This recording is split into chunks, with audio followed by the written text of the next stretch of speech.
Bismillahirrahmanirrahim. Assalamualaikum warahmatullahi wabarakatuh. Alhamdulillah, wassalatu wassalamu ala rasulillah wa ala alihi wa sahbihi wa mawalah. Syukur pada Allah Subhanahu wa ta'ala kerana memberi kekuatan untuk kita terus melakukan ibadah. Dah habis lebih kurang 17 hari dah Ramadan, yang kita rasa ia sangat cepat berlalu, Masya Allah. Lebih kurang 12 atau 13 hari lagi, peluang yang masih terhidang di hadapan kita untuk menambah pahala, menggandakan segala kebaikan, mengurang dan menghapuskan dosa kita, insya Allah. ونسأل الله تبارك وتعالى أن يتقبل منا صلاتنا وصيامنا وقيامنا وكل عباداتنا كلها. Kita memohon moga-moga Allah menerima segala salat, puasa, qiyam, semua ibadah yang telah kita lakukan di bulan Ramadan. Wa yutammima taqsirana, dan kita mohon moga Allah menyempurnakan segala kekurangan yang sangat banyak berlaku sepanjang kita melaksanakan ibadah dan ubudiyah kita terhadap Allah Subhanahu wa ta'ala. Tuan dan puan yang dirahmati Allah, tentunya hari ini lebih istimewa dengan peristiwa nuzul Al-Quran, yang sudah pasti tuan-tuan dan puan sedia maklum akan hakikat nuzul Al-Quran. Cuma untuk kita terus mencintai Al-Quran, mari kita lihat beberapa ayat dan hadis-hadis Nabi SAW yang bakal menggemarkan kita kepada Al-Quran, menjadikan Al-Quran sebagai segala-galanya dalam hidup kita. Firman Allah Subhanahu wa ta'ala, innal ladhina yatluna kitab Allah wa aqamus salata wa anfaqu mimma razaqnahum sirran wa alaniyatan yarjuna tijaratan lan tabur liyuwaffiyahum ujurahum wa yazidahum min fadlihi innahu ghafurun syakur. Sesungguhnya orang-orang yang sentiasa membaca Al-Quran dan mereka itu mendirikan salat, menginfakkan sebahagian daripada harta yang kami beri kepada mereka dalam keadaan terang-terangan maupun sembunyi, mereka ini tidak lain dan tidak bukan mengharapkan satu perniagaan yang sangat untung yang tidak ada kerugian padanya. Moga-moga Allah menyempurnakan segala pahala mereka, bahkan menambah kepada mereka kelebihan-kelebihannya. Allah itu Maha Pengampun dan amat mensyukuri hamba-hambanya yang melakukan kebaikan. Tuan dan puan yang dirahmati Allah, Al-Quran ma'dubatullah. Al-Quran adalah hidangan yang Allah turunkan kepada kita. Maka makanlah dari mana pun hidangan tersebut, ia pasti menggembirakan kita. Dia sebuah tata cara hidup yang di dalamnya penuh dengan pelbagai petunjuk yang tidak pernah menyebabkan manusia ini mendapat kemudaratan, bahkan segala-galanya manfaat. Maka Al-Quran itu wajib diimani secara keseluruhannya, semua ayat-ayat dan huruf-hurufnya, diamalkan segala isi kandungannya, berhenti apabila ditegur, melakukan apabila disuruh, dan kita menggarap pahala yang sangat banyak dengan tilawah yang kita baca, yang Allah Subhanahu wa ta'ala janjikan satu huruf, satu kebaikan dan digandakan kepada 10 kali ganda. Tuan dan puan yang dirahmati Allah, ia bukan sebuah kitab yang hanya dipertandingkan untuk mengetahui siapakah yang paling sedap membacanya, siapakah yang paling hebat menghafalnya, sama ada pada peringkat daerah, negeri, kebangsaan maupun antarabangsa.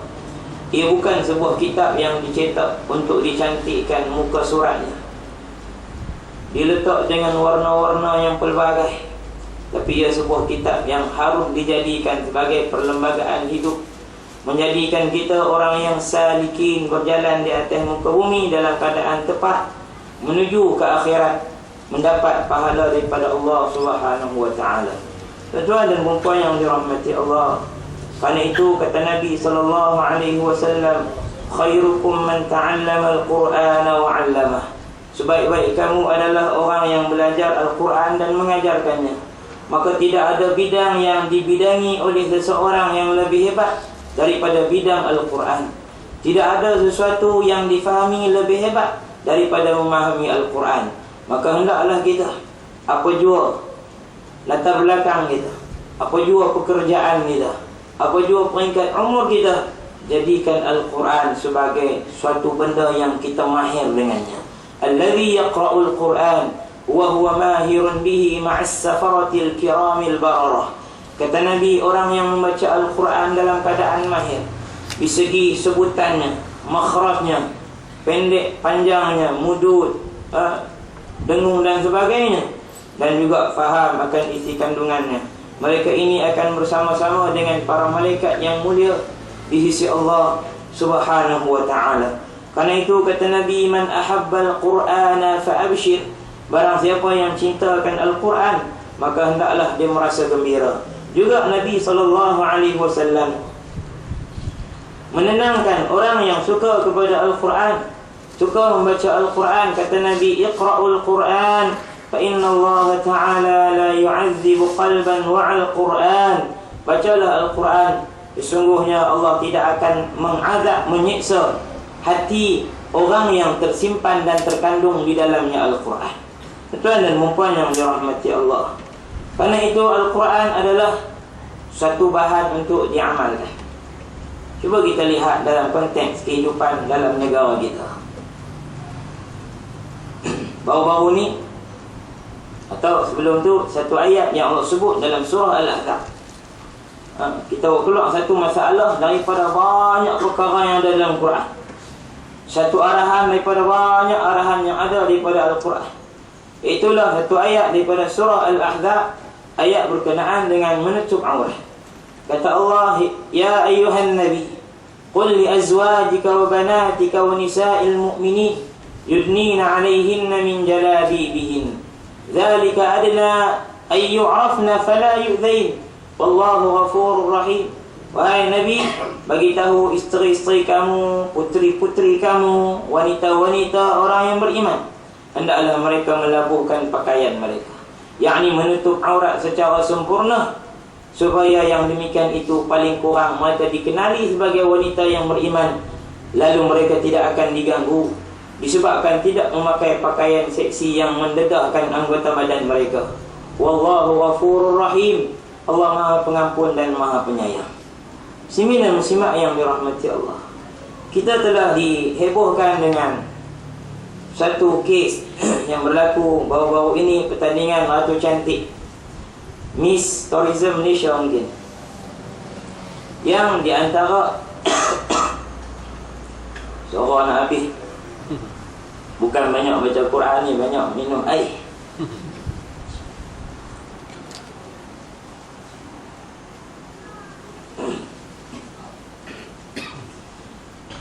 Daripada sekian peserta yang lepas saringan, peringkat awal itu 4 orang gadis muslimah. Nak kata Melayu, wallahu alam, nama pun potongan Sepanyol tak Sepanyol lah, tapi Islam.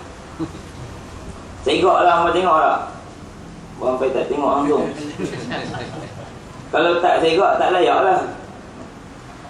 Layak pergi ke peringkat akhir. Daripada sekian jumlah 4 orang, muda-muda lagi, Masya Allah. Bila layak diumumkan, tiba-tiba Mufti Wilayah Persekutuan membangkitkan semula fatwa yang telah digezet pada tahun 1996, dan krisis yang pernah berlaku antara Tun Fir'aun dengan almarhum Datuk Ishaq Bahru. Kes apa? Kes tu lah Ratu Cantik. Baik. Dan akta menyatakan bahawa mana-mana wanita, mana-mana orang Islam dilarang terlibat dengan tandingan Ratu Cantik, sama ada menjadi peserta ataupun terlibat dalam menganjurkan apa pun yang ada kenaan dengan tandingan Ratu Cantik, hukumnya haram. Dan siapa langgar, ada habuan dia. Undang-undang akan dikenakan ke atas. Jadi 4 orang ni tak apalah, kita pun tak setuju mereka masuk. Tapi cara mereka petikai tu bagus. Mereka tanya balik mufti ni dan juga orang-orang agama hebat hak lain, hak ada jawatan. Pasal apa kami orang Islam tak boleh masuk tandingan Datuk Cantik?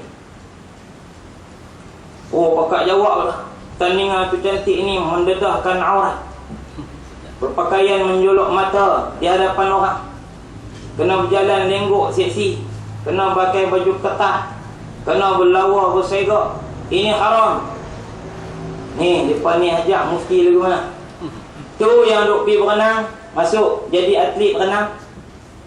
Yang jadi atlet gym rama, gimnastik yang telanjang sampai tak tahu tinggal kat ni je. Tu hak duk lari, tu hak duk dalam TV jadi pelakon yang menghias cover majalah hiburan dan sebagainya, gambar artis yang terpampang sana sini, yang kesemuanya mendedahkan aurat. Dia tak sebut Rosmah ya. Hak semua mendedahkan aurat. Pasal apa hamba tak takar? Pasal apa tak kenalkan akta ke atas mereka kerana mendedahkan aurat? Awak hamba tak saman mereka, bawa ke mahkamah syariah kerana mendedahkan aurat? Apa kami bukan dunia tengok kami pun, TV Malaysia lah. Sedangkan kalau yang layak masuk gimnastik itu, satu dunia tengok dalam pertandingan sukan Olimpik dan sebagainya.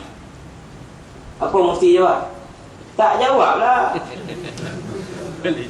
Nak jawab apa? Mufti ni ampun Tuhanku lagi banyak daripada ampun Tuhanku. Bila nampak kerja Islam? Ni tuan-tuan, malang negara kita. Cuba kita lihat tuan-tuan, negara kita jawatan tentang agama ni paling banyak berbanding jawatan lain. Kita ada agung ketua agama untuk Malaysia. Kita ada sultan dan raja ketua agama untuk setiap negeri jajahan mereka. Kita ada Jabatan Kemajuan Islam Malaysia, sebuah jawatan di bawah kerajaan pusat yang diketuai oleh seorang menteri agama. Kemudian setiap negeri kita ada jabatan agama negeri masing-masing. Setiap negeri kita ada mufti. Setiap daerah kita ada Tok Syekh. Jangan main-main. Jadi qadi dapat syekh terus. Punya banyak jawatan agama ni. Pasal apa agama kita lelang tuan-tuan? Pengamalan agama kita lingkup. Kalau Jabatan Kerja Raya JKR, kerja dia kena turak jalan, kena buat jalan baru. Kalau ada penduduk di satu kampung yang mana lubang dia kena tampung. Kalau jalan teruk, orang beraduan. Jabatan Pelajaran Pendidikan, dia kena bagi pendidikan yang sempurna, sekolahnya, gurunya, anak muridnya. Jabatan Kesihatan, dia kena siap hospital, klinik desa, kena lahirkan doktor, jururawat yang terlatih, kena jaga wabak jangan merebak kalau dia melanda. Sebut Jabatan Pengairan dan Saliran, dia kena korek sungai bagi dalam, jangan bagi banjir, parit jangan bagi tersumbat. Jabatan Agama mengampu, tu kerja dia buat. Apa yang buat? Keluar fatwa wajib mengeluarkan zakat fitrah kepada amil kerajaan negeri. Itu kerja apa? Subhanallah. Berapa banyak khazanah ataupun dana negara yang habis untuk golongan agama yang ada jawatan, sedangkan tidak membuahkan hasil yang diinginkan. Bukan semua tuan-tuan. Ada yang buat kerja dalam keadaan tekanan. Tapi kebanyakan yang ada jawatan tinggi lebih suka mengampu. Cuba tengok arahan apa? Larangan tazkirah pun cukup lah. Cukup lotlah arahan tu boleh keluar. Alasan yang sangat tidak patut mengganggu orang yang datang solat tarawih. Kalau terganggu hang balik mayang kat rumah, tarawih tak mana pun boleh mayang. Oh, yang main itu pelbagai latar belakang apa? Buddha dengan Hindu pun main sama lah. Hak main semua Islam, hang kena dengar. Apa ustaz cakap buka kitab Buddha dengan Hindu lah. Kalau cakap tak betul, sama. Jangan buat arahan songsang lebih kurang lebih tu ya. Tak ada satu dalil, satu alasan yang kukuh untuk menyekat perkara yang sangat-sangat disyariatkan oleh Allah. Wa dzakir fa inna dzikra tanfa'ul mu'minin. Berilah peringatan, sesungguhnya memberi peringatan akan bermanfaat kepada semua orang Islam. Bila? Ambillah kesempatan bila orang ramai.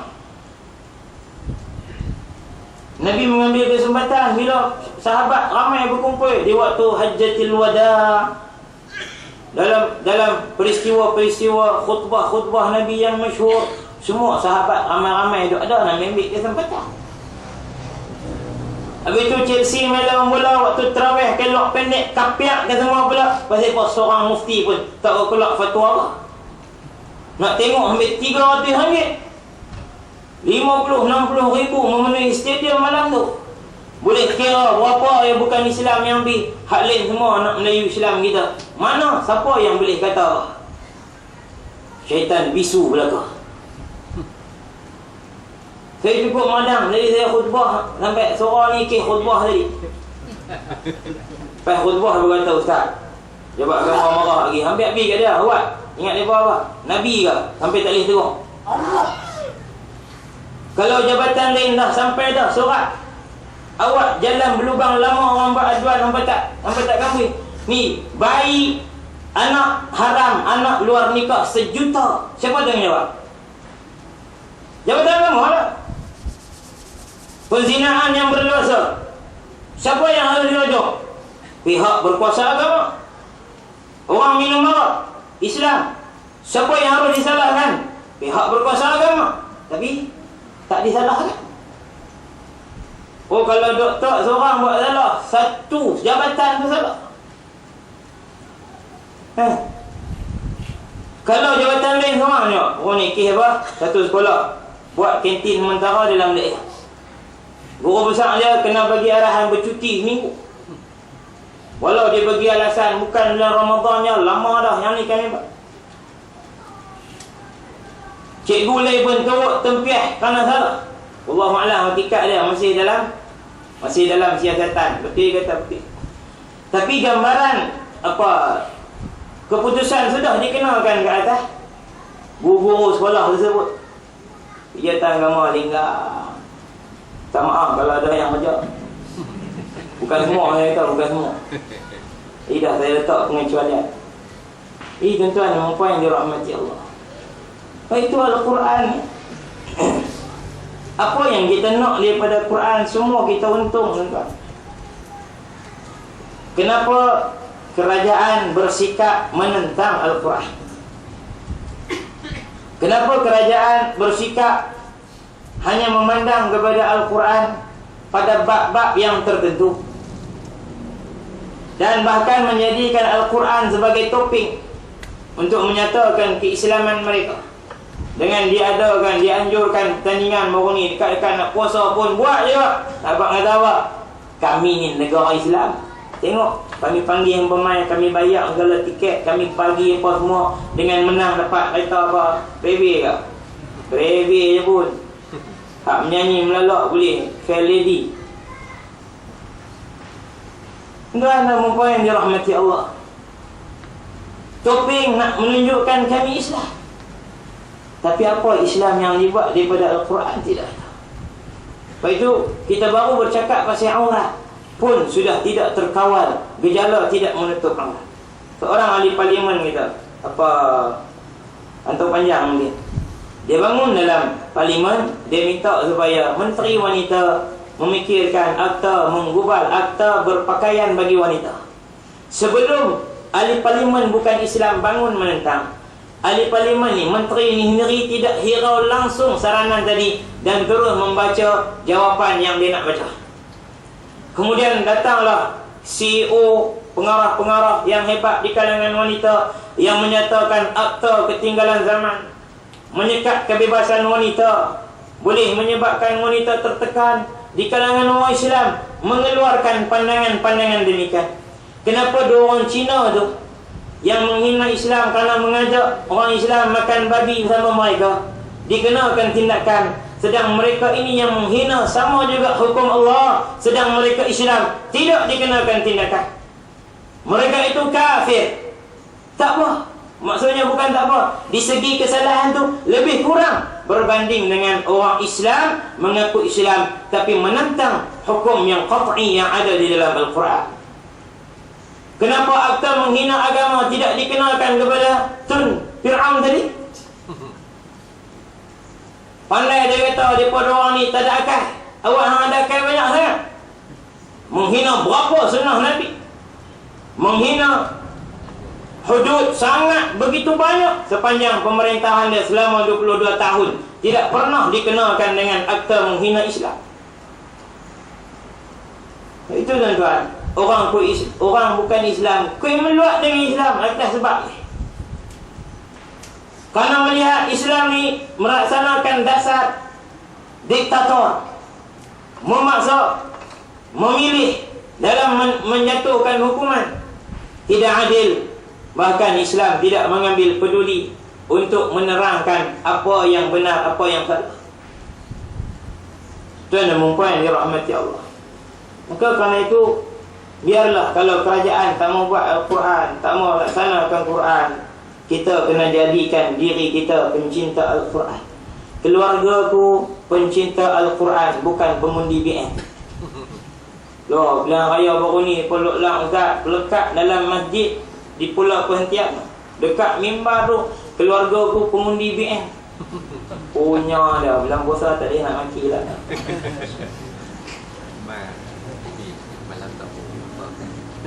Punya gamuk. Wal'iyadhu billah.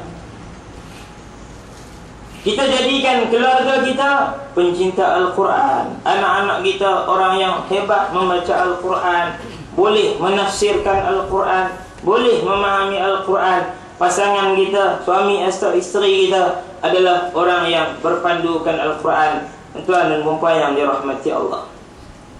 Itu Nabi SAW menyebut hadis yang kita baca tadi, khairukum man ta'allama al-Qur'ana wa 'allamah. Orang yang paling baik adalah orang yang belajar Al-Quran kemudian mengajarkan Al-Quran.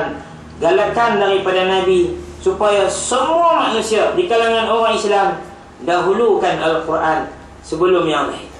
Seperti mana para ulama kita yang hebat dalam bidang-bidang, dalam profession mereka, seperti yang selalu kita sebut, yang hebat dalam bidang perubatan, bidang astronomi, bidang matematik, perancangan bandar seperti Ibn Battuta.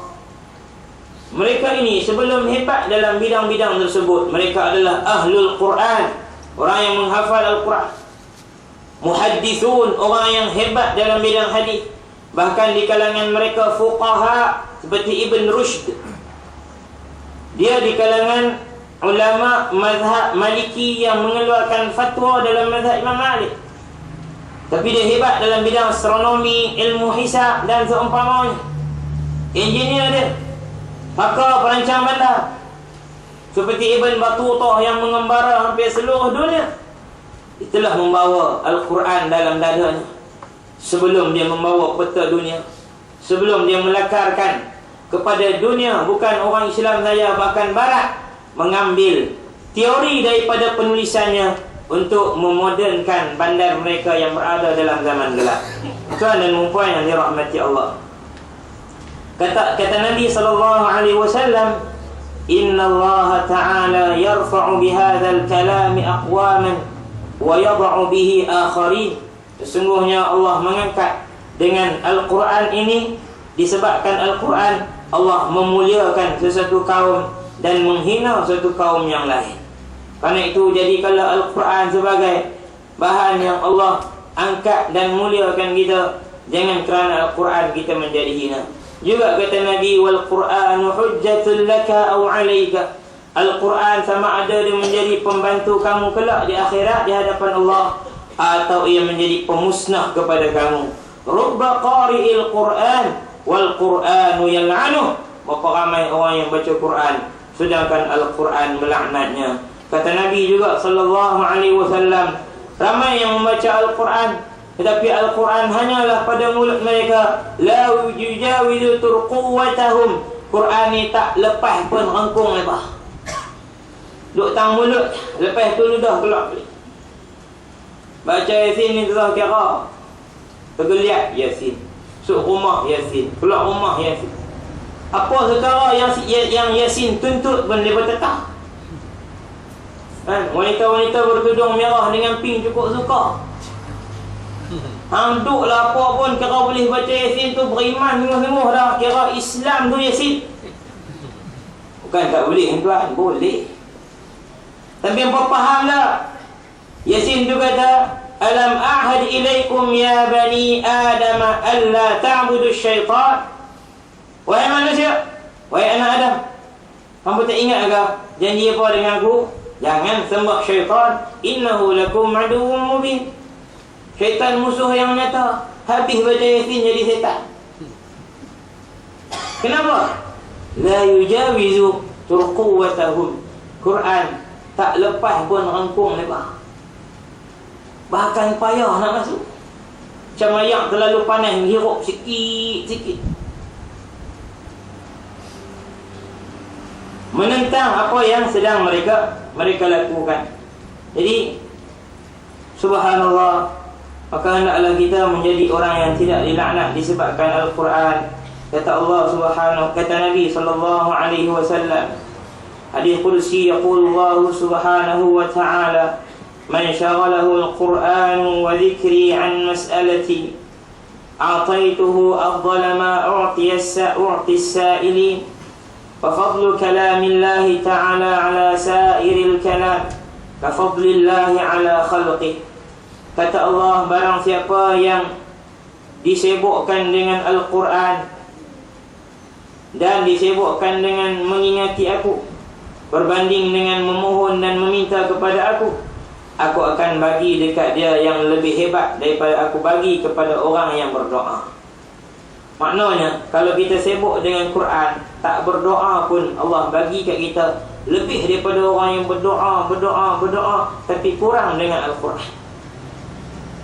Kerana Al-Quran afdalul zikr, sebaik-baik zikir. Afdalu wasilati taqarrubi ila Allah, seafdal wasilah, penghubung untuk mendekatkan diri kita kepada Allah Subhanahu wa ta'ala. Al-Quran, alaina bil-Quran, hendaklah kita sentiasa berpegang mengamalkan Al-Quran.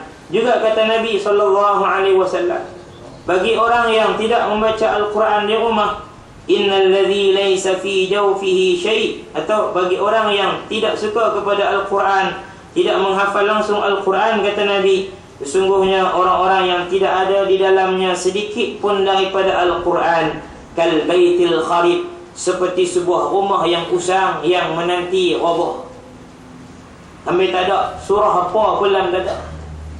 Bahkan berpada dengan surah-surah yang pendek yang ada, usaha entah. Lepas itu kita tengok orang reka kaedah macam-macam nak hafal kali-kali sifir. Kaedah ni hak bilangan jari, hak macam-macam. Sampai orang boleh sifir, orang boleh darab lebih laju daripada kalkulator. Subhanallah, punya reka kaedah. Tapi ramai yang tak mau cipta kaedah sendiri. Macam mana aku nak boleh cepat hafal? Kerana hafal Quran ni tuan-tuan, kaedah dia banyak. Dan kalau kita ambil kaedah daripada orang, kadang tak sesuai dengan kita, maka kita reka kaedah kita. Kita dalam hidup kita, takkan kita tak hafal apa-apa, kita hafal. Ada orang yang gila hafal nombor kereta, dia hafal. Selisih je kereta kawan, dia tengok nombor, oh dia tahu. Ada gila hafal nombor handphone kawan, jenis dia tak simpan dalam handphone. Orang tanya dia habaq terus 03 prak. Subhanallah. Saya ada seorang kawan nombor tu, masya-Allah. Mengaji tak pernah lulus mereka, tapi nombor telefon tanya dia. Allahu akbar. Habaq ya, nama dia Maih. Teringat sampai lama tak jumpa. Maih habaq nombor telefon kau ni. Dia pun habaq orang-orang kita pun dah. Subhanallah. Ni kata, dia ada kaedah dia cipta macam mana dia nak pakai nombor telefon. Maka kenapa kita tak cari kaedah yang sesuai untuk kita menghafal Al-Quran, surah-surah seperti Tabarak, seperti Al-Insan, seperti As-Sajdah, Al-Kahfi, yang selalu kita kena baca. Ada hari-hari dan minggu-minggu tertentu yang disyariatkan oleh Nabi sallallahu alaihi wasallam.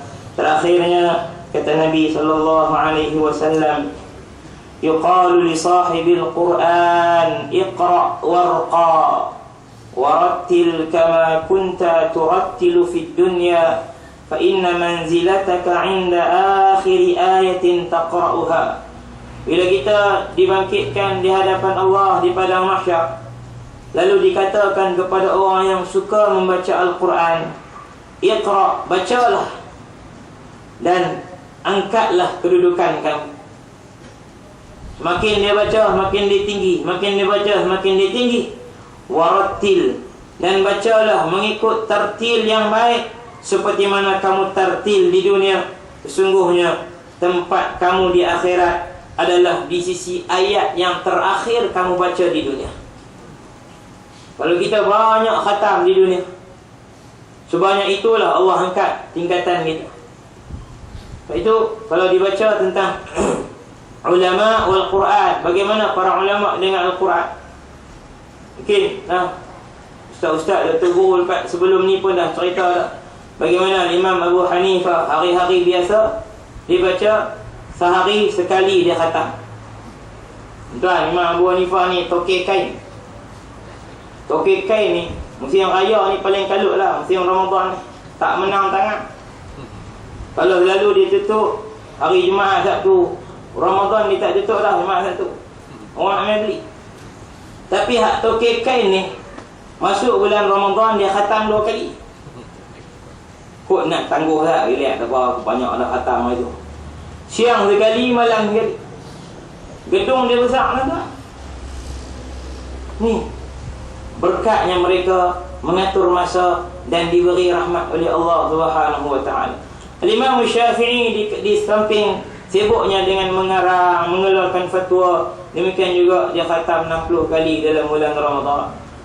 Ada seorang ayah dalam keadaan nazak, ditangisi oleh anak-anak dia. Anak-anak dia pekat riau keliling dia, ayah dah nak pindah, dah nak meninggal dunia. Kata si ayah dalam suara dan nada yang perlahan, wahai anak-anakku, ya abna'i la tabku, janganlah kau menangis. Fa inni, sesungguhnya aku telah khatam Quran pada Ramadan yang baru berlalu. Dalam masjid yang dekat rumah kita ni, pada setiap tiang aku khatam 10 kali. Anak-anak ni picek, dalam masjid tu ada 4 tiang besar. Pak mereka khatam 40 kali. Kita pak ni tak tahu lah 40 kali tak tahu. Kita baru angan-angan nak pergi, nak khatam sekali. Angan-angan, tak tahu lah jaya atau tidak, moga berjaya. Mereka dah letak target tu, tinggi letak target, Masya Allah. Itu qiyamnya mereka hebat. Sa'id bin Musayyib lepas Isyak, dia kata, ya nafsi ya ma'wa kulli syar, qumi wa'budillah. Wahai nafsuku, tempat terhimpunnya segala kejahatan, bangunlah kamu, sembahlah Allah. Dia pun solat tahajud. Sampai di waktu sahur, di waktu pagi, kakinya kebas, berdenyut. Lalu dia ketuk-ketuk kaki dia, ya hadhihi ma khuliqti illa li hadhi. Wahai kakiku, Allah tak cipta kamu kecuali untuk buat ibadah ini. Menanggung badan, tubuh badan untuk terus rokok dan sujud kepada Allah. Jangan kamu mengada-ngada duk nak buat kebal, sakit dan sebagainya. Enggak. Imam tadi baca 2-3 ayat ya, kita menggelisah. Gelisah. Kalau lejak pergi sebelah ya, perasaan tak tahu. Berapa kat belah, pelan-pelan. Main surah ni alhamdulillah lah, tahu. Ada satu surah saya pergi, mula-mula masuk tu seronok lah penuh. Kita pun jadi imam. Imam takkan nak kali belakang sangat. Tak apa, elok habis witir, kali-kali nak baca doa, tinggi 2 sah. Macam mana mereka keluar, gentun motor pula pegang aku, start elok. Sampai tu imam tak sedar. Kita kena letak CCTV, boleh tengok sampai keluar. Hampa besok panggil aku tazkirah. Lain kali nak main sebelum takbir tu bagi saja tazkirah. Nak lari sangat manggil. Jadi moga-moga Allah berkatkan kita dengan Al-Quran. Allahumma hamna bil Quran. واشرح صدورنا بالقرآن وبارك لنا بالقرآن واجعل القرآن ربيع قلوبنا وجلاء همومنا وزكاء صدورنا. اللهم اجعل القرآن حجة لنا لا علينا. اللهم ارحمنا بالقرآن واجعله لنا إماما ونورا ورحمة وهدى ورحمة. اللهم ارزقنا قراءته آناء الليل وأطراف النهار. اللهم ابعثنا مع القرآن واجعل منزلتنا عند آخر آية قرأناها. وصلى الله على سيدنا محمد وعلى آله وصحبه وسلم والحمد لله رب العالمين. Tuan dan puan, minta izin dekat pengurusi surau nak promote satu kitab yang dikarang oleh salah seorang tenaga pengajar Ma'had Tarbiyah Islamiah Derang. Sekolah yang saya belajar dulu, kira-kira sekolah ni tiap-tiap bulan Ramadan ni akan keluarkan kitab dengan tujuan mencari dana kelangsungan sekolah dan juga membina asrama 3 tingkat. Sekolah ni kira-kira dah 13 tahun dah saya tamat, tahun 2000 dulu. Bila pi pula lagu tu lah, hak tak ada nakor, tak ada nakor lah, terjun daripada tingkat, daripada ustaz dulu, ustaz Digan terjun ke tingkat tu, tak ada usia nakor sampai lah tak ada. Hak lantai kayu tu kayu lah, Masya Allah. Tapi para asatidah, orang yang sangat kuat berjihad. Jadi kalau tuan-tuan ada lebihan yang bawa malam ni, satu RM10 untuk tujuan dana pembangunan sekolah. Kitab ni saya letak di bawah di ujung sana. Siapa yang berhajat boleh dapatkan satu, insya-Allah. Allahu a'lam. Assalamualaikum warahmatullahi wabarakatuh.